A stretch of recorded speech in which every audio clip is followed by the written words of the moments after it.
Olá, vamos direto ao ponto. Um alerta importante está aceso no Brasil por causa de uma queda brusca, bem brusca mesmo, na importação de combustíveis. E nesta análise, a gente vai mergulhar no diagnóstico de uma fonte que aponta para uma crise iminente e, claro, para suas causas. Ok, para começar, vamos olhar para este número aqui. É um número que logo de cara já assusta, menos 60%. Menos 60%. Mas em que exatamente? Pois é, essa é a pergunta central e é esse número que está no epicentro de toda essa discussão. E a resposta está aqui. Uma queda de 60% nas importações de diesel do Brasil. Isso só nos primeiros 17 dias de março, comparando com o mesmo período do ano anterior. É uma redução, assim, gigantesca num produto essencial para o país inteiro. E olha, não é um alarme isolado não. A própria Agência Nacional do Petróleo, a ANP, soltou uma nota técnica oficial classificando a situação como de excepcional risco. Ou seja, o assunto é bem sério. Agora, esse gráfico ajuda a gente a entender o tamanho do problema. Pensa só, o Brasil até produz a maior parte do diesel que consome, cerca de 70%. Só que a gente ainda depende, e muito, daqueles 30% que vem de fora. E foi justamente nessa fatia crucial que tivemos a queda brutal de 60%. Aí a conta começa a não fechar, né? Para a gente entender direitinho como chegamos nesse ponto, nosso roteiro vai passar por 5 tópicos. Primeiro, a escassez iminente. Depois, o diagnóstico da fonte que estamos analisando. Aí, a gente compara duas políticas diferentes, fala um pouco do famoso jogo da culpa e termina com uma liçãozinha básica de economia. Então, vamos começar pelo começo, entendendo a dependência do Brasil, que é o que cria todo o cenário para essa possível crise.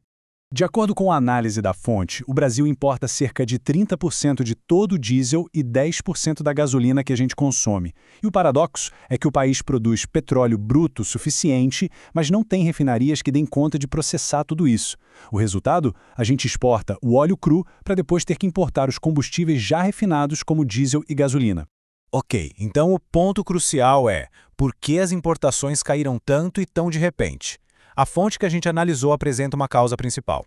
O argumento central da fonte é que a raiz do problema estaria na intervenção do governo na política de preços da Petrobras. Isso nos leva ao conceito de controle de preços. O que a fonte que a gente analisou argumenta é que o governo estaria pressionando a Petrobras para manter os preços artificialmente baixos, sabe? Desalinhados com os valores que são praticados lá fora, no mercado global. E qual a consequência direta disso? Bom, segundo a análise, os vendedores internacionais simplesmente deixam de vender para o Brasil. Afinal, por que eles venderiam com prejuízo para o mercado brasileiro se podem vender para outros países que pagam o preço internacional, que é mais alto? Não faz sentido para eles. Para ilustrar bem esse ponto, a fonte compara as abordagens de duas administrações diferentes em relação aos impostos sobre os combustíveis. A análise que estamos seguindo descreve as políticas de duas maneiras. De um lado, aponta que o governo Bolsonaro cortou impostos federais e articulou um teto para o ICMS dos estados. Do outro lado, descreve a abordagem do governo Lula como tendo reintroduzido os impostos federais, removido aquele teto do ICMS e agora pedindo uma redução voluntária aos governadores. A seguir, a fonte analisa a estratégia de comunicação que ela atribui ao governo para lidar com esse aumento de preços. A fonte afirma que a estratégia do governo seria de unificar um discurso para culpar as distribuidores e os postos de gasolina, acusando eles de agirem de má fé. E para argumentar que essa não é uma tática nova, a fonte faz uma analogia histórica, lembrando lá da década de 80, durante o governo Sarney, quando a culpa pela falta de carne era atribuída aos pecuaristas, que supostamente seguravam o boi gordo no pasto. A fonte, então, classifica isso como uma desculpa velha. Finalmente, vamos para o argumento econômico que a fonte usa para explicar por que a escassez seria uma consequência, digamos, inevitável dessas políticas. Então, qual seria a lei econômica fundamental que, segundo esta análise, está sendo ignorada?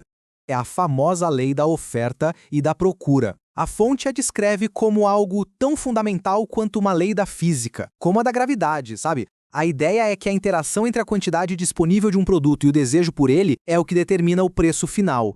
E aqui a gente vê a reação em cadeia descrita na análise. Primeiro, o preço é mantido artificialmente baixo. Como resultado, os importadores param de vender para o Brasil. Com isso, a oferta do produto cai drasticamente. Mas como a demanda continua a mesma, o resultado inevitável é a escassez. A fonte também explica como isso afeta até os combustíveis alternativos. Se a gasolina fica cara ou difícil de achar, mais pessoas com carros flex optam pelo etanol. Isso aumenta a demanda por etanol, que, com a mesma oferta, acaba tendo seu preço elevado também. A análise chama isso de um exemplo da mão invisível do mercado. Resumindo, a conclusão da fonte analisada é que a possível falta de combustível não seria um acidente, mas sim um resultado previsível da intervenção do Estado nos preços, e, consequentemente, a solução proposta seria remover os controles e reduzir os impostos. Isso tudo nos deixa com uma questão central para refletir. No caso de bens essenciais como combustíveis, qual é o limite entre a liberdade do mercado e a responsabilidade do governo? Obrigado por acompanhar.